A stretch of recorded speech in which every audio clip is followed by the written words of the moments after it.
మధ్యప్రాచ్యంలో యుద్ధ పరిస్థితులు మహోగ్ర రూపం దాల్చిన నేపథ్యంలో భారత స్టాక్ మార్కెట్లు కుదిలయ్యాయి. అమెరికా, ఇరాన్, ఇజ్రాయెల్ మధ్య తీవ్రమవుతున్న ఉధృత పరిస్థితుల కారణంగా ముడి చమురు ధరలు బగ్గుమనడంతో నాటి ట్రేడింగ్లో సూచీలు కుప్పకూలాయి. సెన్సెక్స్, నిఫ్టీలు గత రెండేళ్లలో ఎన్నడూ లేనంతగా భారీ పత్రాన్ని నమోదు చేశాయి.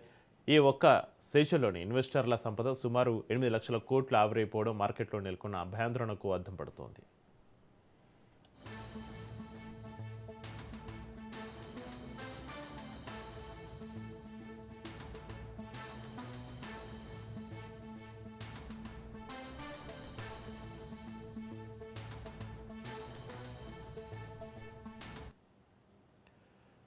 ట్రేడింగ్ ముగిసే సమయానికి సెన్సెక్స్ 2,496 పాయింట్స్ నష్టపోయి 74,207 వద్ద స్థిరపడింది. ఇక అదేవిధంగా నిఫ్టీ కూడా 775 పాయింట్స్ పతనమై 23,200 వద్ద ముగిసింది. మధ్యప్రాచ్యంలో చమురు సరఫరాకు అంతరాయం కలుగుతుందనే ఆందోళనతోటి బ్రెంట్ క్రూడ్ ఆయిల్ ధర ఏకంగా 11% పెరిగి బ్యారెల్కు $119.5లకు చేరింది. సౌదీ అరేబియాలోని కీలకమైన ఆయిల్ రిఫైనరీలపైన డ్రోన్ దాడులు జరగడం, ఆరామ్కో ప్లాంట్లలో మంటలు చెలరేగడం వంటి పరిణామాలు అమ్మకాలకు ఆజ్యం పోశాయి.